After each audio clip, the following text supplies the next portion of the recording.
Well, this episode of the OHL podcast features a player that I got to know towards the tail end of his career. And I don't know, something clicked, I guess, because it sure made me wish I had gotten to know him earlier than the time that I did. But Frankie Corrado, who's now a Canadian Hockey League television personality, joins us on the OHL podcast this week. Frankie, another TV star. I appreciate you making time for little old me. Well, I appreciate you using the word star. You're using it a little loosely there, but appreciate it nonetheless. Thank you. You know, I'm pretty anal when it comes to these things, and I like to go in as much of chronological order as I can, but I feel like I have to start with where you're at now because I turn on my TV to watch CHL hockey this past season, and there's the guy that I covered in the Ontario Hockey League sitting on a desk with a panel covering the league. How do you feel about this transition to being in front of the camera? Yeah, we're bringing you the hard-hitting analysis every Friday night from January to March and then into the playoffs. It's been cool. I feel like I always had an interest in talking about hockey, whether it was with friends, family, teammates, usually one of the more chattier guys. So, the fact that this opportunity has presented itself, I think it was a pretty natural transition. And it was a great way to kind of get into the swing of things as far as panel work goes. And with the CHL, it was cool to see that aspect of it. And a lot of what we're doing is trying to highlight the stars in the league and the draft eligible guys and the guys who are drafted, and two positions that I was in as a player in the Ontario Hockey League. So I kind of put myself back in that position and in those shoes and remember what it was like. And, a lot of the emotions and feelings that comes up, it's usually very positive. And, it kind of puts it into perspective what a crazy ride junior hockey really was and all the ups and downs that come with it. I can't wait to talk about all of those along the way. But what I find really interesting about this for you now, you're doing the analyzing when at one point, of course, in your playing career, you were the one being analyzed. Does that change your perspective at all as now you're doing the analyzing? I might have been doing a little too much analyzing when I was playing, to be honest with you, Mike.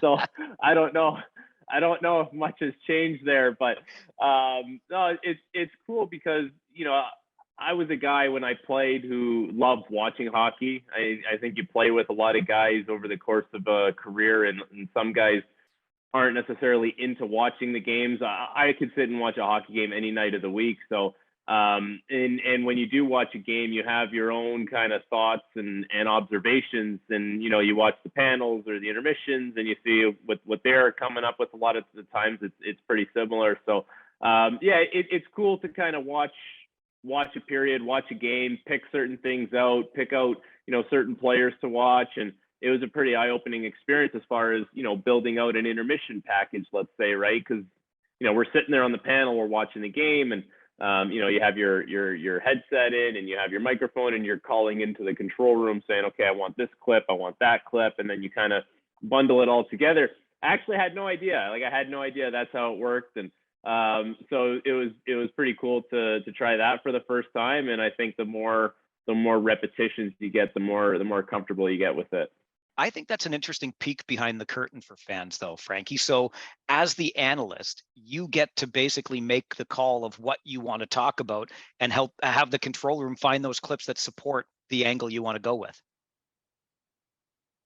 No idea. It is a collaborative effort for sure. You have your producer in your ear and you're kind of chit-chatting about certain things, certain storylines, certain highlights that happen throughout the period. And sometimes you're kind of at the mercy of, I guess, what the period gives you.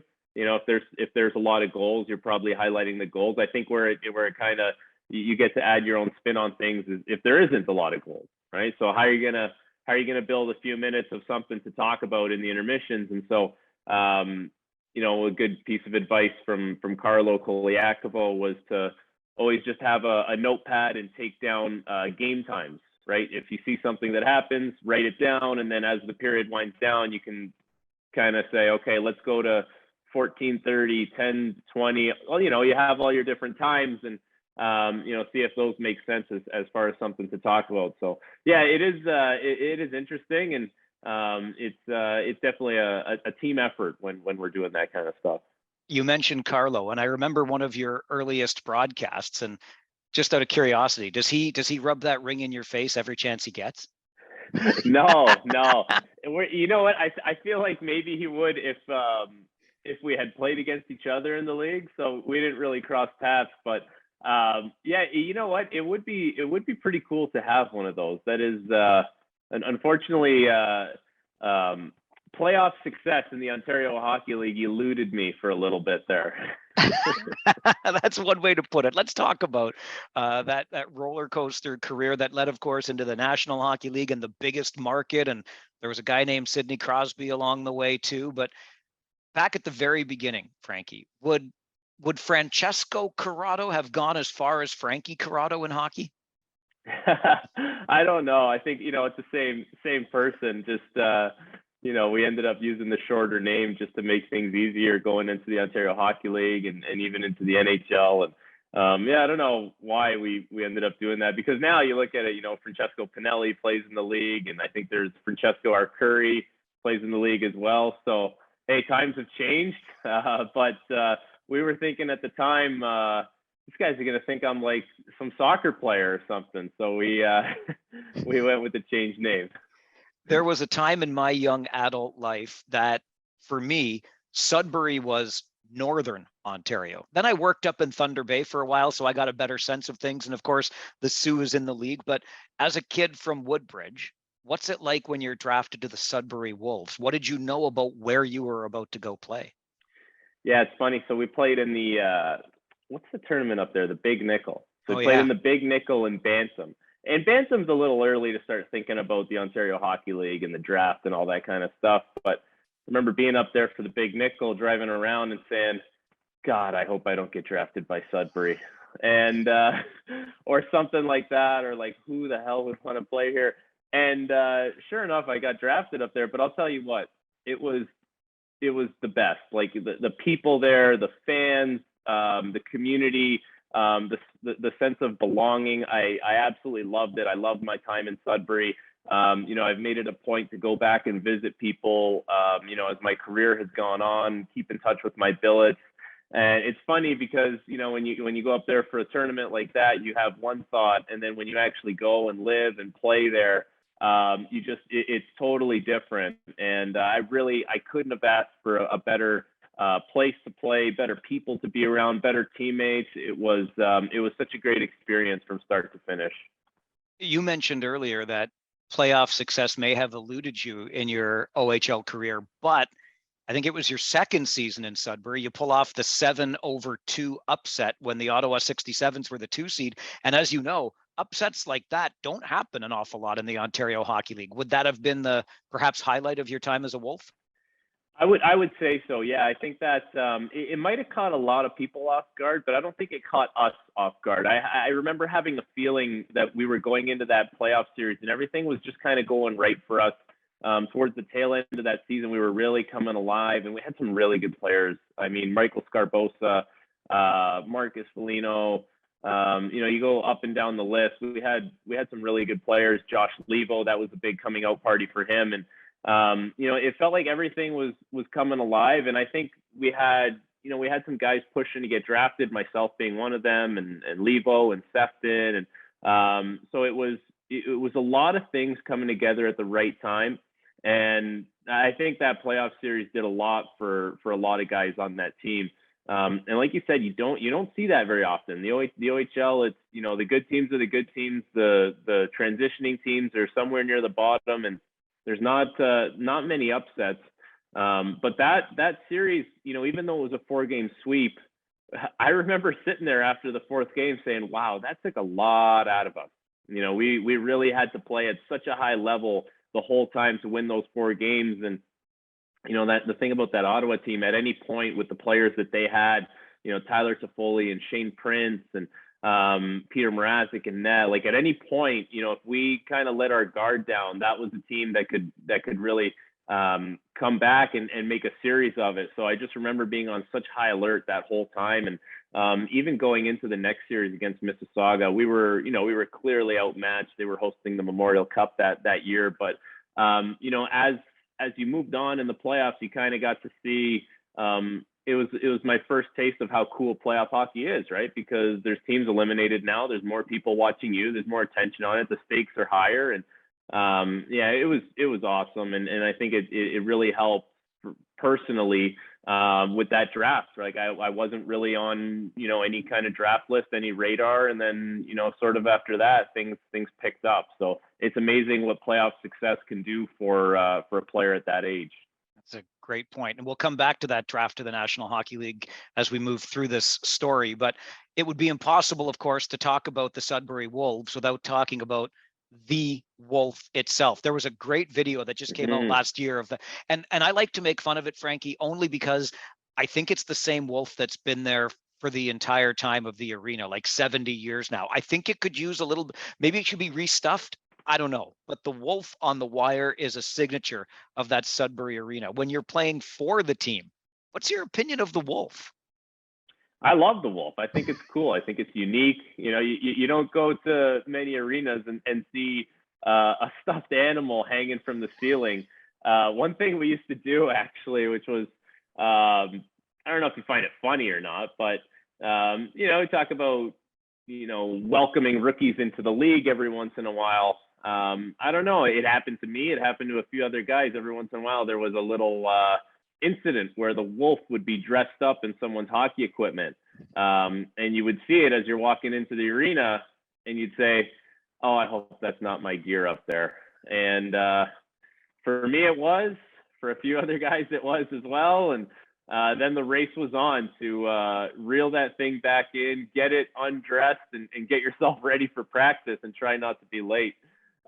So very unique, and I think the players for Sudbury, I think they appreciate that Wolf and the character that it adds to the arena and the home game experience. You and I obviously connected after your trade to the Kitchener Rangers because cross conference, of course, it's only one trip a year up to Sudbury. So you would have gotten a taste of how easy, frankly, is. Every time I complain about a trip, I think about the teams up north. So the travel so much easier, of course, when you get into the Western Conference, and particularly the Midwest Division. But as a Sudbury Wolf, when you play extra games against the Sioux because that's one of your closest geographic rivals, and this was before North Bay was back in the league. So what was travel like for you as a junior hockey player with Sudbury? Yeah, like I didn't know anything different. I only knew the Sudbury travel. So we'd be going to Barrie, we'd be going to Sault Ste. Marie, we'd be going down to Mississauga, Brampton at the time, and we'd be doing all those day of. So it was a little more difficult. I think the hardest thing was to do a Brampton 2:00 game where we would leave early in the morning. We'd probably leave around 8 a.m., get to Brampton at noon, play the game and drive back to Sudbury. Those ones were always hard. And going into Brampton, having to play against Stan Butler's battalion was never easy anyways. And Mississauga always had good teams under Dave Cameron if we ever did that trip. So it was tougher. It was such a breath of fresh air when I got traded to Kitchener and we were doing 20 minutes to Guelph and, not very far to London. It's like, those seemed like such a breeze, and, doing those road trips with Sudbury, you're always trying to find creative ways to get your feet up on the bus or bring pillows, blankets, try and take a nap. And then even just with school, not that I was ever, I was somewhat studious. I won't sell myself short, but, it wasn't like the textbooks. It wasn't easy to do schoolwork on the bus, especially, when being on the bus cuts into that much of your day, right? Like if you play for Kitchener and you're in high school, you're leaving for a Guelph game at, 4:30. Like you have some time to do something before you leave. So it was interesting. It made for a lot of great times with the guys when you're crammed on the bus for that long. And I think that's part of the experience in a place like Sudbury, where you have these really close friendships and connections with your teammates because you are you're forced to get close for such a long period of time. Soft, right? In Kitchener, anybody that was grumbling about a 2-hour trip to Sarnia, you're like, you guys have no idea what we used to do. There were some very pampered players when I arrived in Kitchener. I won't name names. How did you find out about that trade? You mentioned Josh Levo earlier. Obviously, he was part of it. A goaltender year within Sudbury. Joel Vieno also came down to Kitchener. But how did you find out that you had been traded from the Wolves to the Kitchener Rangers? Yeah, you know what? I think it was a little while in the making. There was a couple other teams that had sort of inquired or tried to make trades, and I think for me, it came down to the fact that I thought Kitchener was a great place to play. I think it's the best arena in the league. You just hear so many great things about being a Ranger and what that all entails. And playing in a small market like Sudbury, I think it was very enticing to accept the trade to a place like Kitchener, where you're playing, essentially in an arena that looks like what Maple Leaf Gardens was, and in front of 8,000 people and some of the loudest fans. And not that Sudbury wasn't, but it is a little bit of a bigger market that way. So I thought that was really cool, and even the chance to play for Spotter and play with guys like Ryan Murphy and Tobias Reeder and to have Josh included in the deal, I think that was a no-brainer. And we were actually living together in Sudbury at the time, so that made things a lot easier for us because we just lived together in Kitchener after the trade. And so I think it just made a lot of sense for us. I think some of the other teams maybe we didn't feel were as well positioned as Kitchener. Unfortunately, we did run into those pesky London Knights in the playoffs. And when you look back at the rosters or the roster that London had that season, and you look at the players, it's not a shock as to why they did end up beating us. It was quite the impressive roster. And but yeah, it was a no-brainer to go to Kitchener, and thoroughly enjoyed it. I mean, how could you not love being a Kitchener Ranger? It's such a cool experience.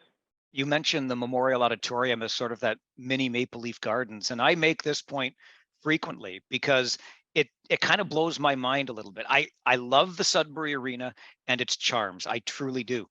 Those arenas, though, the Sudbury Arena and the Kitchener Memorial Auditorium, were built at the exact same time, same cornerstone.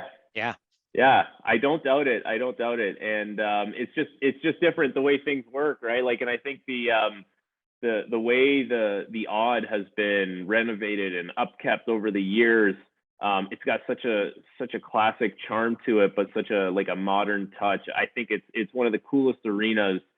Forget about in the Ontario Hockey League. I've played in the NHL, AHL, played in Europe now. It's so unique, and it's so cool to walk into that stadium.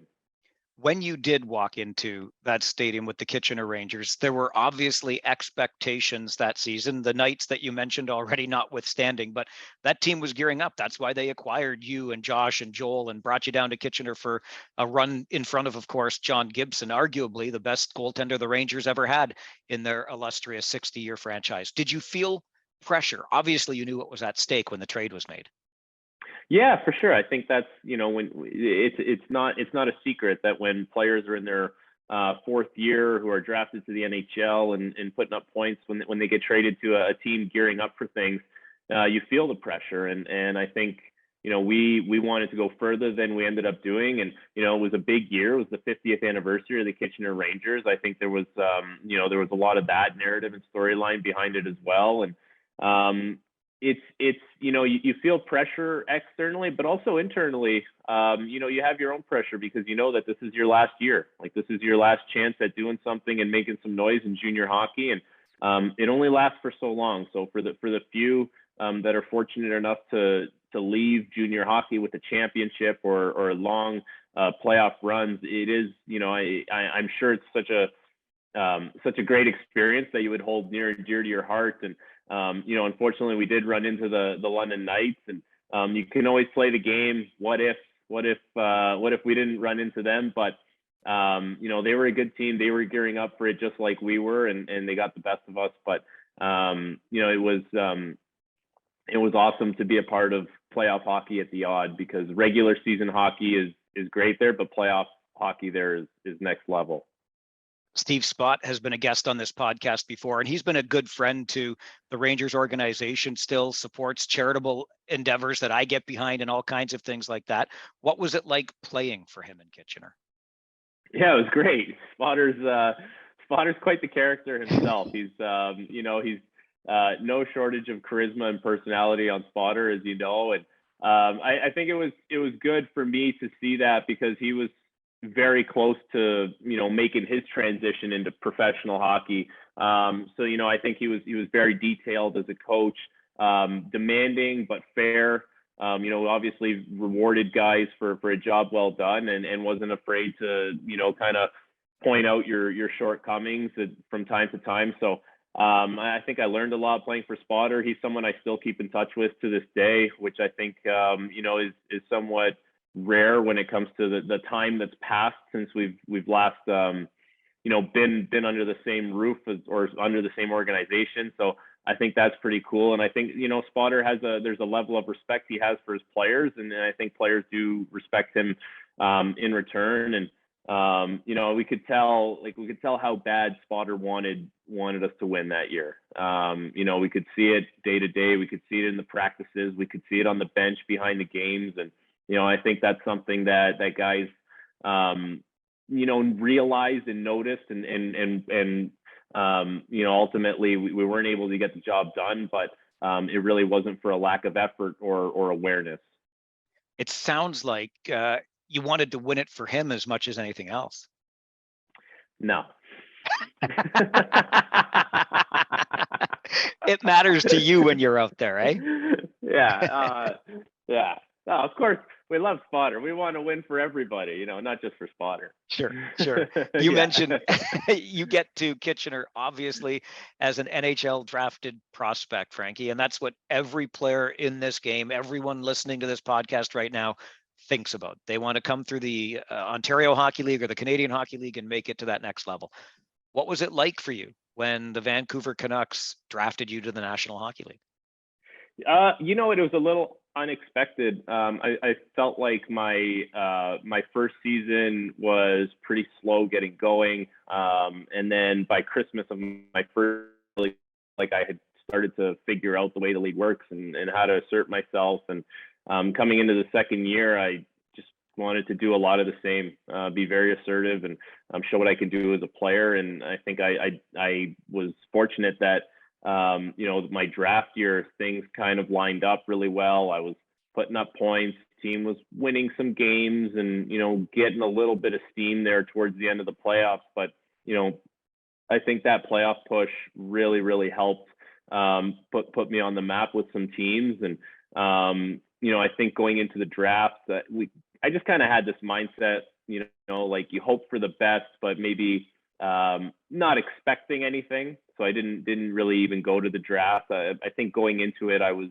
finally on Central Scouting's list at 155, and sure enough, got a call on the golf course that day that I was drafted 150th by the Vancouver Canucks, which was such a surreal moment. And I could never. It's so hard to recreate that feeling, but it was not expected, but definitely was hoping for it. And it was one of the greatest days you can imagine as a young hockey player.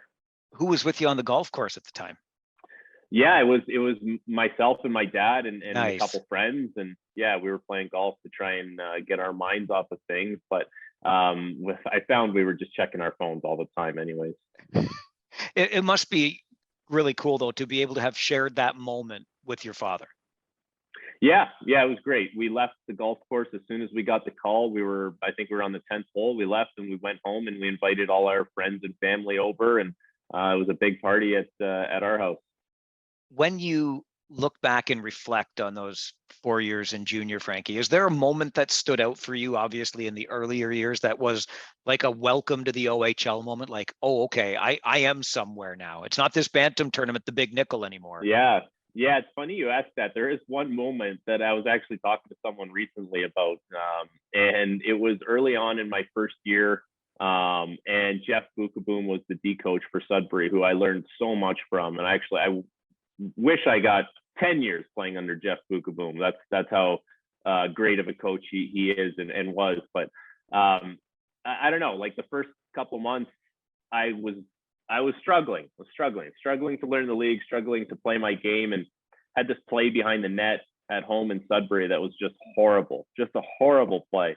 And it was no one's fault but my own. And I came back to the bench, and Jeff is the nicest, most gentle giant of a human, but he got right in my face and he said, "This is not minor midget anymore. Time to wake up."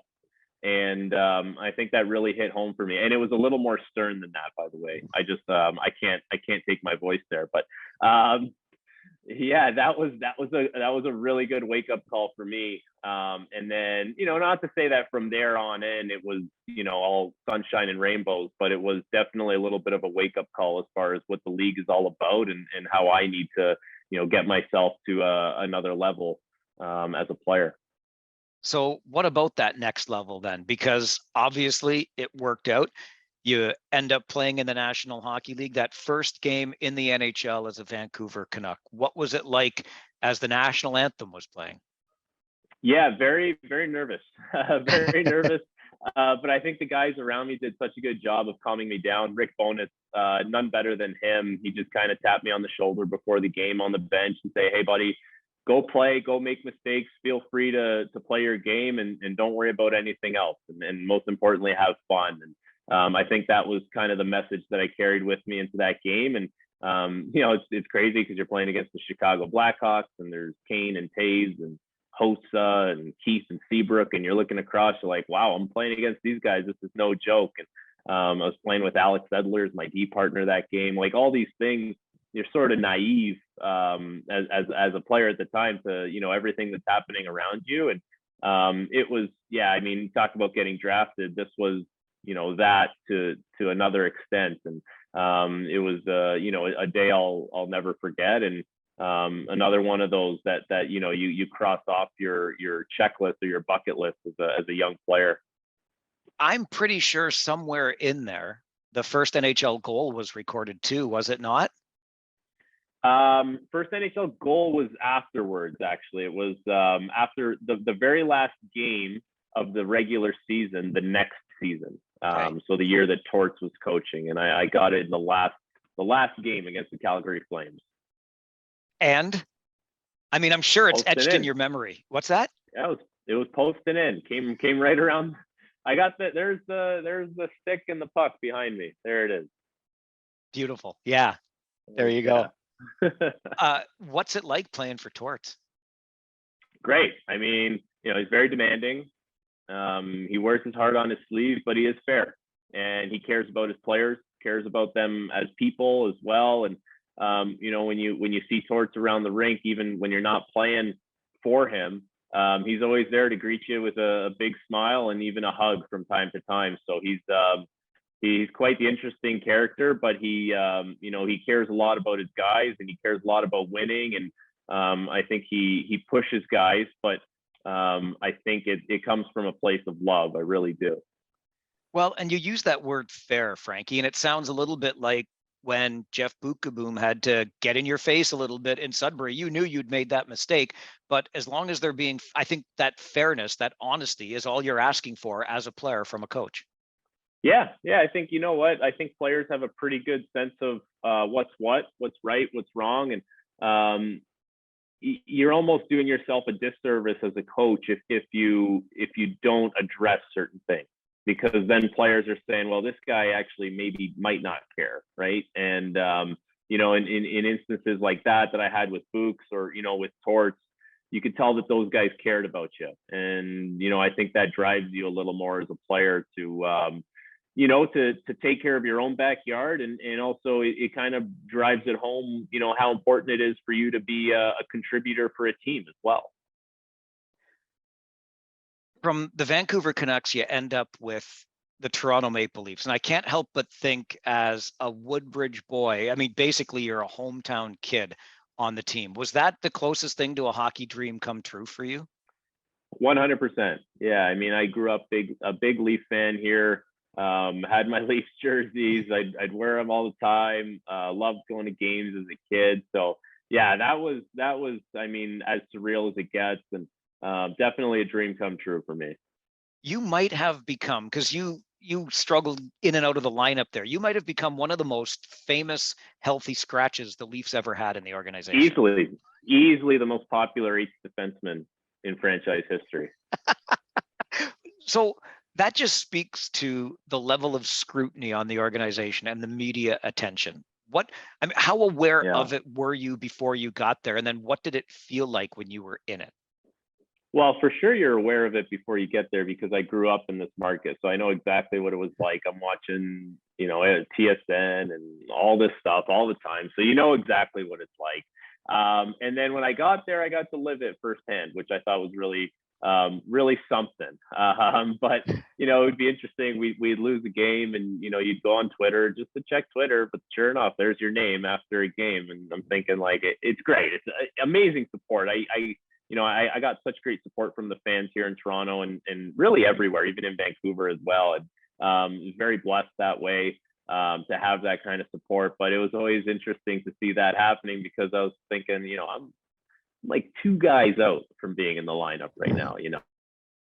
It's very flattering, and it was really cool. And you could see the difference, right? You play with the Leafs, a Saturday morning home game, the buzz around a hockey night in Canada morning skate is like nothing you'll ever see in this sport. It's really, it's captivating and it's all encompassing, and it's quite the experience to see that. There's such a cool game day buzz in Toronto, but especially on Saturday nights.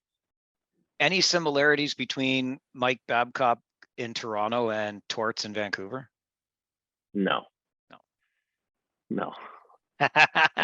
Just leave that one as a one-word answer. No similarities. We'll talk off air about that. Okay, that's fair. That's fair. The next NHL stop happened to be in a place where guys like Crosby and Malkin called home. What's it like being in a room with those 2 guys? It was great. Sorry, my dog's barking in the background. It's okay. Mine were barking upstairs. I don't know if you heard it or not, but yeah. So we might have to take this. I hope your listeners don't mind. We're taking this interview on the go because my wife is on a work call right now as well. So it was incredible to go see, to play with those guys, Malkin and Crosby. And that was the first time I had ever really been starstruck in my career to be in the same dressing room as Sidney Crosby and playing with him. And, Malkin's not much of a talker, especially for a guy like me who's just kind of new on the scene there or a call up. But to see the way Sid is everything you want him to be and more. He's so impressive on the ice, off the ice, the way he treats people. He's not too big for anyone. He really is. He's such a role model, I think, to a lot of people. And then when you meet him, he meets that expectation and then some. It was really, really impressive to see. I wondered about that, how much you would take away from how Sidney Crosby prepares for a game. What's he like in practice, how he carries himself off the ice? Obviously, you were drinking all of this in. You know what? He's the hardest working guy every practice. He really is. He's the hardest working guy in the gym. He really, really drives the bus for that organization. And I think that's a testament to him and also with that organization. Everyone needs to fall in line under that. When the best player, the star player, is working that hard, everyone else needs to follow suit, or else it's just you're not gonna play there. It's not gonna fly, right? And he does that. He's out there after practice working on tipping pucks and face-offs and all this kind of stuff. And he asked me from time to time, hey, can you take some point shots for me? And I'm like, yeah, I'll take some point shots, no problem, man. Like, so it was really cool and such an amazing experience to see him up close and personal like that. With all this talk about your time in the National Hockey League, I kind of skipped over what, just looking at you on paper, Frankie, I might think was one of the highlights of your professional career, and that was a Calder Cup Final with Utica, losing to Manchester in that final. But does that stand out for you as perhaps the highlight professionally? Big time, and that was probably one of the best groups of guys I've ever played with in my career. And going back to that first year in Utica, we started the season 0-10. And from January onwards, we were one of the best teams in the league. We ended up missing the playoffs by a couple points. So it was, and we kept a lot of that same group together. And coming into the next season, I think there was a lot of confidence around us that we were going to be a good team. And then you add Jacob Markstrom to that mix as our goaltender. And we were like, okay, don't make any plans because I feel like we're going to go deep. And sure enough, we did get to the Calder Cup Finals. And I think the thing that I remember about our team that whole season was we could play it any way you wanted. You want to play at 1-0, you want to play 6-5, you want to play rough, you want to play skilled. Like we had it all. And we just ran into a Manchester team that had been together a little longer. They've had some playoff failures, and they had kept that group together for a few seasons now.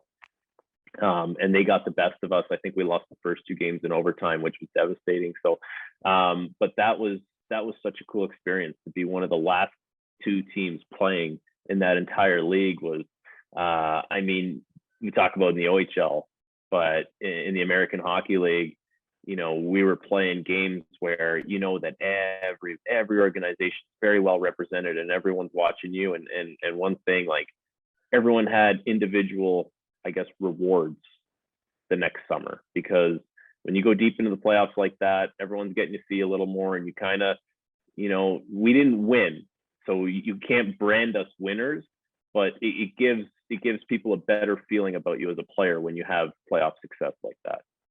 When I looked up and down that roster of that Utica team, a number of former OHLers jump out. I think Tommy Stestito was there, Bo Horvat, if I'm not mistaken, but just a bunch of guys from the O that you might not have crossed paths with there, but you end up with somewhere along the hockey path. How many guys do you manage to keep in touch with, if any, from teams past? Yeah, I mean, so there's always a few guys that kind of you keep in touch with a little more. And then the cool thing I find is, like, when you see guys that maybe you haven't spoken to in a little while, you kind of just pick up where you left off. And I think that's the coolest thing about our sport, and the friendships that you make along the way, because everyone's busy. Everyone's going to new teams. Everyone's got big summer plans. Everyone's got stuff going on, but you run into guys every once in a while, or you get the odd message on Instagram or Twitter, and it's like, all right, we're just picking up where we left off, and it's usually pretty fun conversations. I got to say, we were at the wedding this summer. We were at Ryan Murphy's wedding, and Ben Thompson was there, and Spinelli and Michael Catenacci, and we had my wedding, so Murph was there, Kat was there. So it's great to see these guys and catch up. Man, oh man, Michael Catenacci, and I got to get him. I can't believe I haven't had him on this podcast yet. Don't tell him you were first. He'll get mad at me. Yeah, no problem. You should see what he's doing. Get him on the pod. I only talk to him every day, so I'm sure I could help you out. Okay, if I need that hookup. Man. Did you know that he was my best man?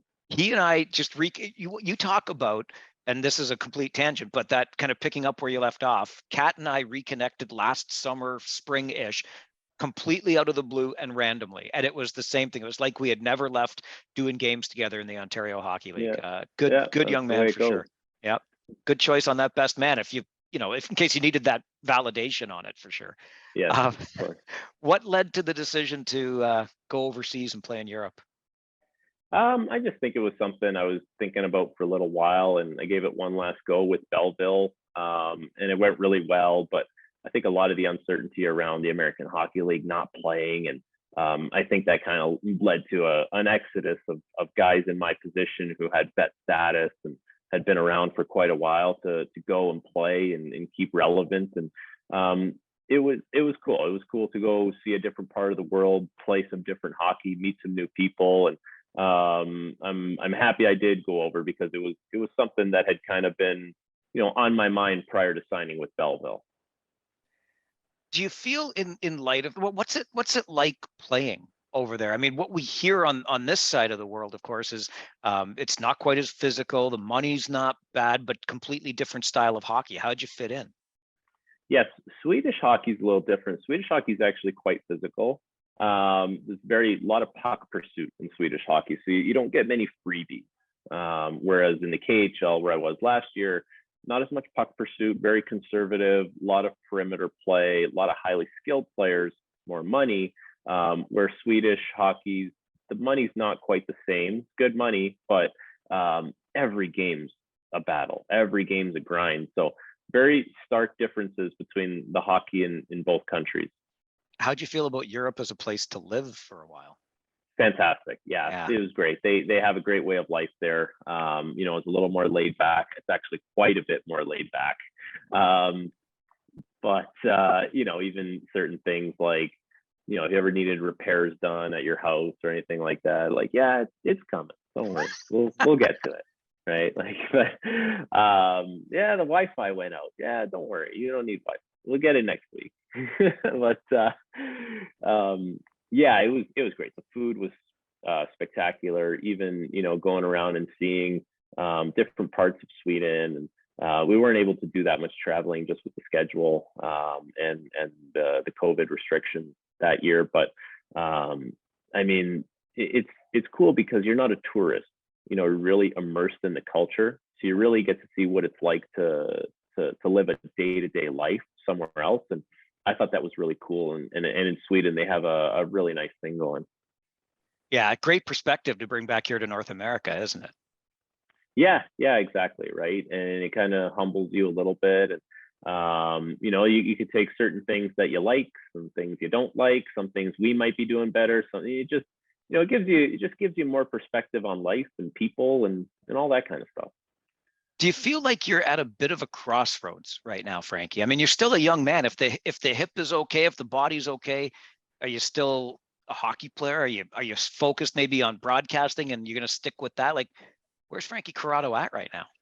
It is quite a crossroads. It's it's one of those things where you wonder if the juice is worth the squeeze, if you know what I mean, right? And to travel halfway around the world for another year, and it's where's, you kind of wonder, like, what's the progression? Where's the progression? I'm really lucky. Like, listen, I played in the NHL, even if it was for a short while. Played for the Maple Leafs.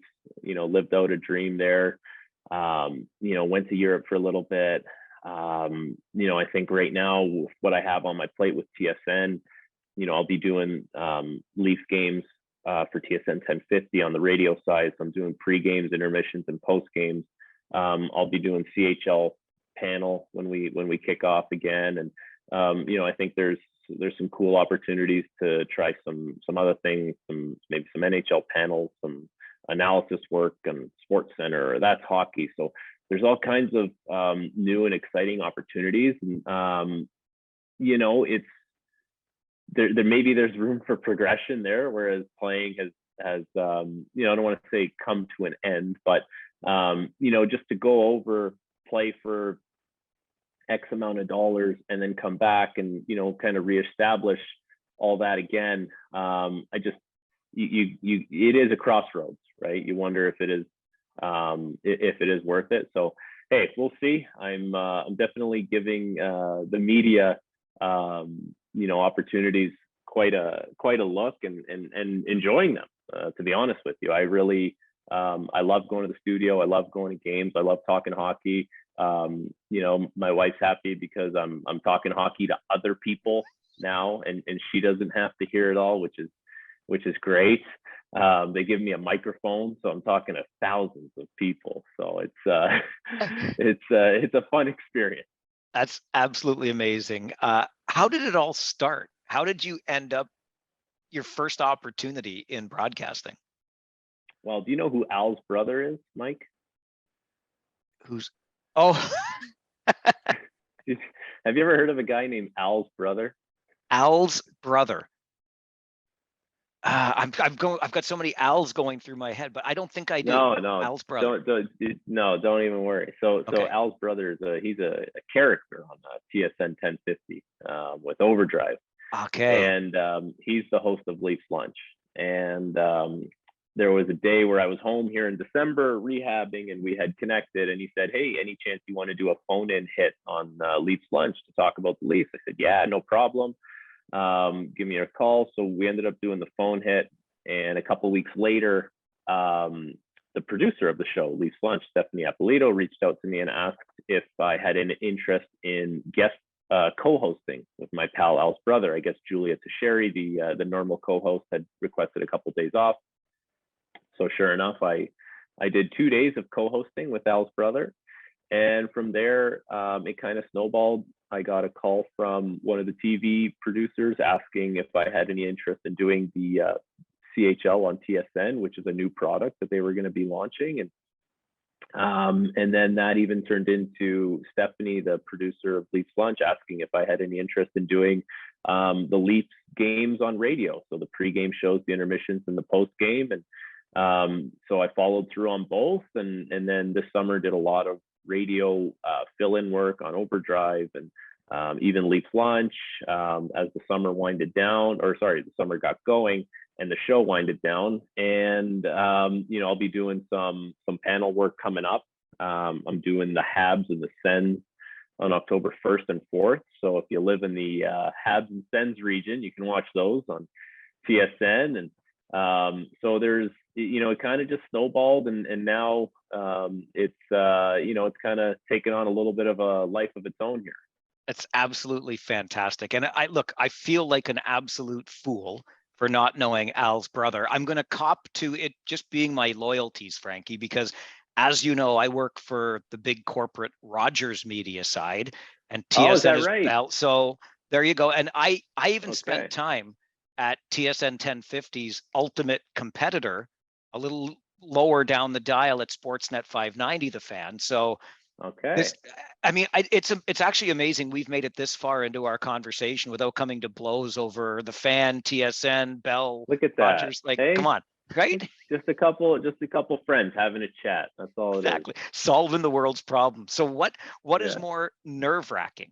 Suiting up for, let's say, a Leafs game on a Saturday night, or getting behind the microphone for the first time and talking on your own show? I've got to say, it's the microphone.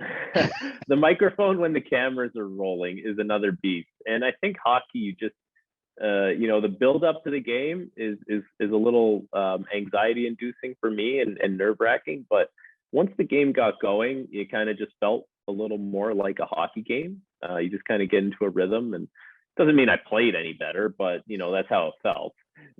Whereas the microphone, it brings up a lot of those same feelings, the butterflies in your stomach and the nervousness, but it's and that's the thing that I find cool about it as well, right? You get that rush. It's very engaging, and as you would know, like you're on TV, you're on the microphone, it is very engaging. And but you're such a pro now anyways, you might as well be smoking a cigar doing a game. I love the microphone, and I love radio. From day one, when I got into this business, Frankie, it was all about radio. And of course, everything has changed so much. I mean, you and I are recording a podcast, which will go on the internet, which is a whole other medium. TV just became a part of what I do. But I don't know about you, I still get the occasional comment, your tie was crooked, something was on the corner of your chin, like whatever. Do you get that stuff when you're on TV now too? Yeah, it's awful. Who's telling you that? Your producer or Twitter? I wish it was that's what the producer should do. So it's either Twitter or my wife when I get home. Do you know your tie was? No, I didn't, honey. I'm sorry, but. Okay, I got to give shout out to our CHL producer, Megan. She's always letting me know if my tie's a little undone. So yeah, great job by Megan. I think we just learned that the producers at Bell are better than my producers have been at Rogers. I'm just going to put that out there. I think you got a ton of runway in front of you here. I've really enjoyed watching your work, and this has been great to catch up. Thanks so much for doing this podcast with me. Hey, no problem. Thank you for having me, and it was nice to catch up. Frankie Corrado, drafted into the Ontario Hockey League by the Sudbury Wolves, the Nickel City with that mangy wolf on a wire that comes screaming out over center ice every time the Wolves score a goal. And then in his final season in the O, he's traded to the Kitchener Rangers. That was the 2012-13 season, 50th anniversary of the Rangers that year, with John Gibson in goal. And a lot was expected of that Rangers team. Unfortunately, their season was ended versus the London Knights that year. But we just recounted all of that with Frankie, who has been just a great guy to stay in touch with over all of these years. Went on to play 76 games in the National Hockey League with the Canucks, the Toronto Maple Leafs, and the Pittsburgh Penguins. And he joins us this week on the OHL podcast. Listen, if there's ever a guest that you'd like to see featured on this podcast, shoot me a note. OHL Podcast at Rogers.com. Please like, subscribe, leave a review, send some feedback if you want to that email address as well, OHL Podcast at Rogers.com, or find me on Twitter at Farwell_OHL. Love this league, love major junior hockey, and love getting these stories from the players and the coaches and the executives, officials that have been a part of it in the past. So keep the feedback coming. Let us know if there's a guest you'd like to see featured, and tell a friend about this podcast. You'll find us on YouTube at the OHL Podcast, on Instagram at the OHL Podcast, Facebook, the OHL Podcast, pretty much everywhere, and including in a rink near you. My name is Mike Farwell. Your next episode of the OHL Podcast will be out next Tuesday.